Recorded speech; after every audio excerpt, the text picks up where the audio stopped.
Hey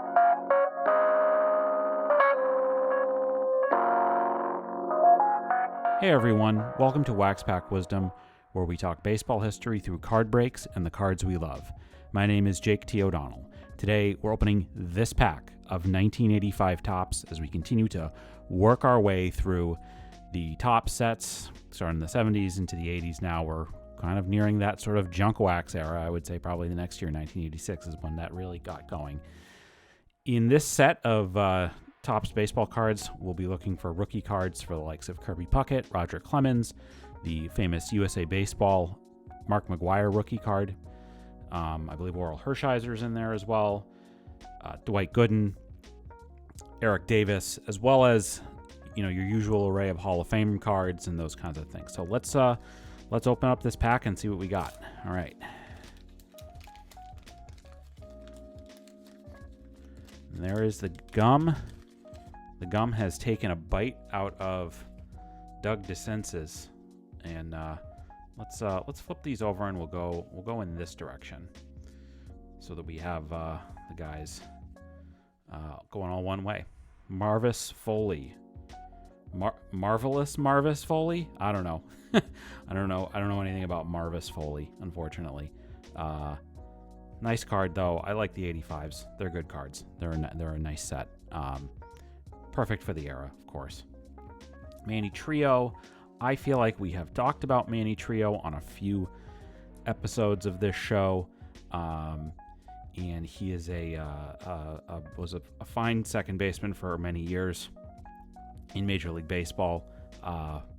Played for quite a few teams, a lot of National League teams in particular. But so this Joe Morgan card, is actually one that I have in my collection. And it is one of the only Joe Morgan cards that I actually own. And it is a record breaker card for most home runs lifetime for second baseman. And you can kind of learn more of the story here. This is only the fifth card in the set. Belted his 265, excuse me, 265th home run. And Blow establishes a new major league record, surpassing the record that had been set by Rogers Hornsby. And this is right near the end of Joe Morgan's career, playing with the A's, of course, many years as the key cog in the big red machine at second base, where he was I think that I actually don't know that it's pretty clear cut that Joe Morgan is the best second baseman of all time. He's not been surpassed since. He could do it all. Not a big guy by any means, but had power. Could spray the ball all over the field. Superb defensive second baseman. Great runner. Very patient hitter. And then, of course, spent years as a broadcaster for ESPN. And passed away a few years ago. But Hall of Famer in this, and set the record for most home runs ever for a second baseman. Record that I think probably still stands. So I'm going to set him to the side because we may not get any other Hall of Famers. Let's see what we get. Keith Atherton. I don't know Keith. This clearly looks to me like he's wearing a spring training uniform, so that's probably what when some of these cards were taken, these pictures. And,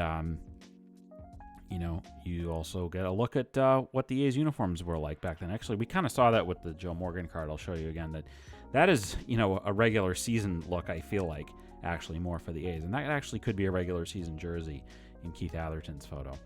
All right, Ron Reed.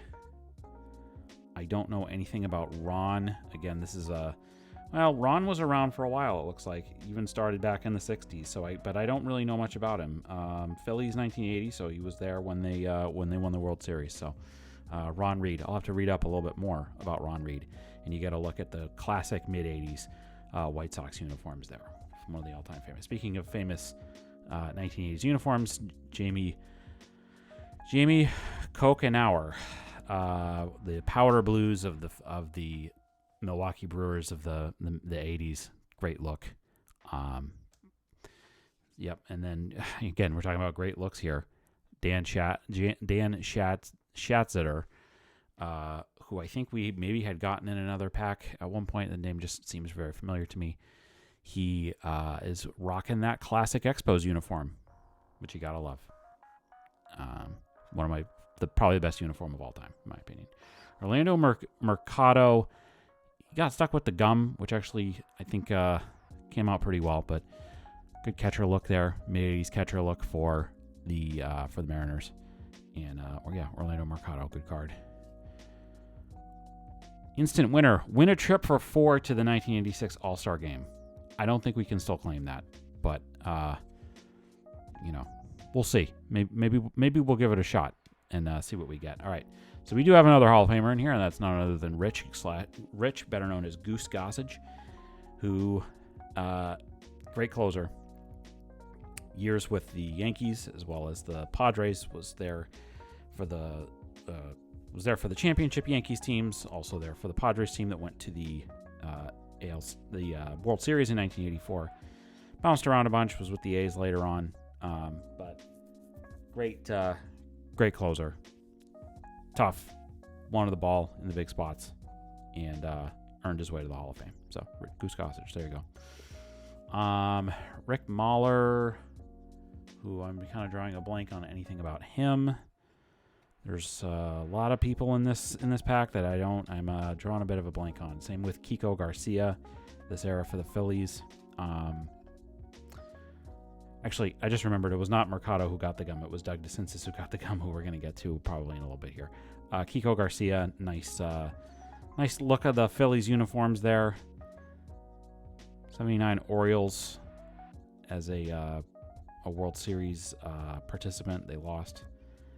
Also, good Astros teams that didn't win much, or didn't win the World Series at least.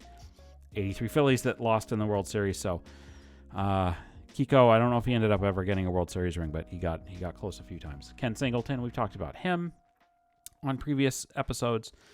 His son Chris played in the MLB. Ken Singleton was a long time. I might be crossing him up with somebody else. No, I'm sorry. I don't think that Chris Singleton was his son, but Ken Singleton was with the Orioles, kind of designated hitter type guy, and then was a broadcaster years later. All right. Gene Richards. Nice sideburns on Gene Richards. Nice job there, Gene. Padres. A few other teams. The Giants as well. A little bit of a sleepy pack of 85 tops, I got to be honest. It's not the worst thing in the world. All right, there's 2 more cards left, and they're kind of stuck together here. Oh, boy. Oh, sorry about that, guys. Dave Bergman was a first baseman, kind of more of a backup type first baseman. 84 Tigers. We talked about them in the last video, the 84 tops, about how dominant they were. And Dave Bergman was like a backup on that team. Not necessarily an everyday player, but backup first baseman. And then last one, like you said, is Doug DeCinces, who sadly the gum really affected Doug. Look at that. You kind of see at the front and the back really seep through over 30 plus years. But we've talked about Doug. I feel like we've gotten Doug on a bunch of episodes. So a couple Hall of Fame hits here between Joe Morgan and the Goose. So, better than nothing. We'll take it. We'll take Goose, and we'll take Joe Morgan. So, whoops, sorry, Goose. That is going to do it for this episode of Wax Pack Wisdom. Tell us what you thought about this break.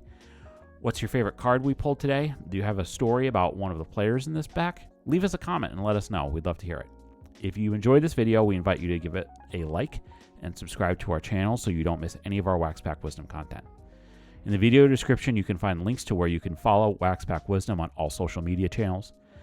You'll also find a link to a list of our favorite nonprofits and charities. If you enjoyed this video, please consider a donation to one of those organizations. It would mean a lot to us. Thanks very much for watching, and we'll see you next time on Wax Pack Wisdom. Take care.